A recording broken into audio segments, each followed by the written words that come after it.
Hi అండి. Bhupalpally welcome hospital back to my channel. అందరూ బాగున్నారా? హాలిడేస్ని ఎంజాయ్ చేస్తున్నారా? అక్కడ ఇప్పుడు ఉన్న ముందుగా నా డిహెచ్ఓ ఛానల్ని తెలిసిన ఆయన ఉన్నారు. సబ్స్క్రైబ్ చేసుకున్న ప్రతి ఒక్కరికి పేరు పేరున నా స్పెషల్ థ్యాంక్ యూ. ఇంకా ఈరోజు రామప్ప గురించి కొన్ని విషయాలు. ఇది 800 సంవత్సరాల క్రితం చరిత్ర దీనికి ఉంది. ఎన్నో దాడులను, ప్రకృతి వైపరీత్యాలను ఎదుర్కొని చెక్కు చెదరని అద్భుతంలా నిలిచిపోయింది ఈ రామప్ప. ఎన్నో గొప్ప శిల్పకళలను కలిగి ఉండి ప్రపంచ వారసత్వ సంపదగా నిలిచిపోయింది.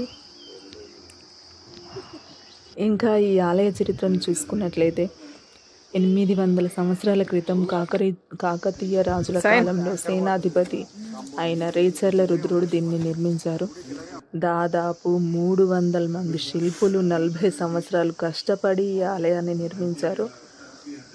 యాక్చువల్గా ఇది ఇసుకలోనే నిర్మాణం జరిగిందండి. దీనికి పునాదులు లాంటివి ఏమీ లేవు.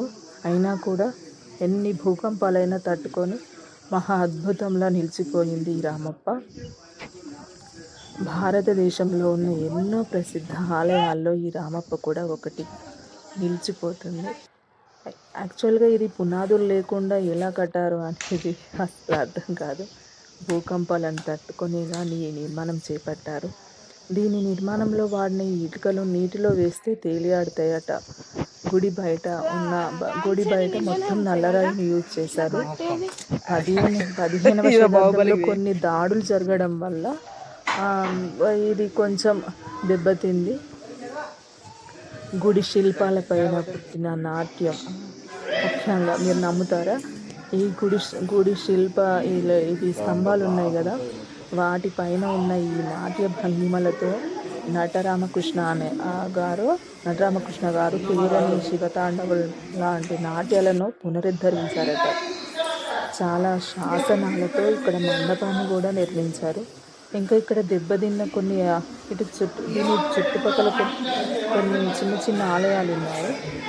అవి చాలా వరకు దెబ్బతిన్నాయి. కానీ ఇది మన పురావస్తు శాఖ అధీనంలో ఉండడం వల్ల కొంచెం పునరుద్ధరిస్తున్నారు.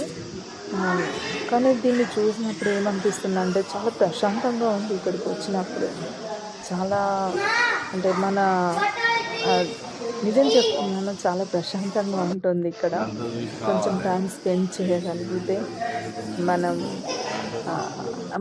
అసలు మన టైం వేస్ట్ అవ్వదండి. చాలా ప్రశాంతంగా ఉంటుంది. ఈ నాట్య భంగిమలతో ఈ పేరని శివతాండవం లాంటి నాట్యాలను పునరుద్ధరించారంటే చాలా గ్రేట్ కదా. దీని మీద ఎవరు నిర్మించారు అనేది కూడా, చెరువు ఎవరు కట్టారు, ఇవన్నీ రాసి పెట్టారు.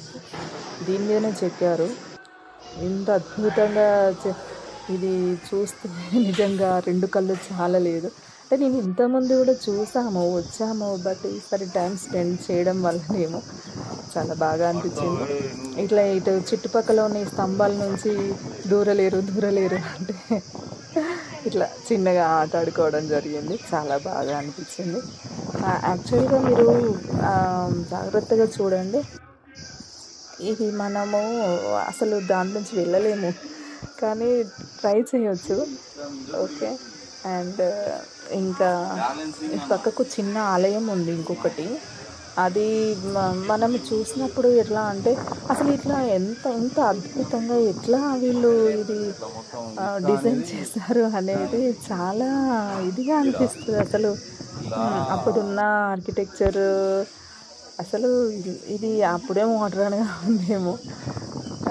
అసలు చాలా ఇప్పుడు మనం చూడండి, ఇట్లా మనం ఇవి ఇట్లాంటి రాయిని చూసారా, ఒక్కటే రాయి మీద ఇలా చెక్కాలంటే కొంచెం ఇప్పుడు మనం ఏనుగులు కనబడుతున్నాయి కదా, దీన్ని చెక్కేటప్పుడు ఏదన్నా చిన్న డ్యామేజ్ అయింది అనుకోండి, మొత్తం ఫస్ట్ నుంచి మొదలు పెట్టాలట. అలా అంత కష్టం ఉండేదట అప్పుడు.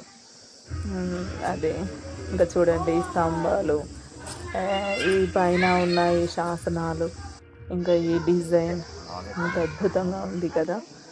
నాకైతే చాలా బాగా నచ్చింది. మీరు ఎవరైనా ఇంతవరకు దాన్ని విజిట్ చేయకపోతే ఒకసారి విజిట్ చేయండి. ఈ టైం అస్సలు వేస్ట్ కాదు. అండ్ ఇంకా ఏంటంటే ఇది భారత పురావస్తు శాఖ అధీనంలో ఉన్న ఈ ఆలయం ఒక అద్భుతం. ఖచ్చితంగా చూడాల్సిన అంటే మన పిల్లలకు చరిత్ర తెలిస్తే బాగుంటుంది కదా. ఒక్కసారి విజిట్ చేయొచ్చు. అంటే మనము ఇటు మన వరంగల్ సైడ్ ఉన్న వాళ్ళందరూ చాలా వరకు చూసే ఉంటారు. ఇంతవరకు ఎవరైనా విజిట్ చేయకపోతే ఒక్కసారి విజిట్ చేయండి. ఇది ఇంకొక ఆలయం పక్కకు ఒక చిన్న ఆలయం లాగా ఉంది కానీ కొంచెం ఇది వదిలిపెట్టేసి లోపల ఒక శివలింగం కూడా ఉంది. ఇంకా నిజానికి ఈ ఆలయం ఒక అద్భుతమండి. తప్పకుండా విజిట్ చేయండి. ఇంతవరకు ఛానల్ని ఎవరైతే సబ్స్క్రైబ్ చేసుకోలేదో వారు వెంటనే సబ్స్క్రైబ్ చేసుకోండి. వీడియో నచ్చితే ఒక లైక్ చేయండి, సబ్స్క్రైబ్ చేసుకోండి. Thanks for watching.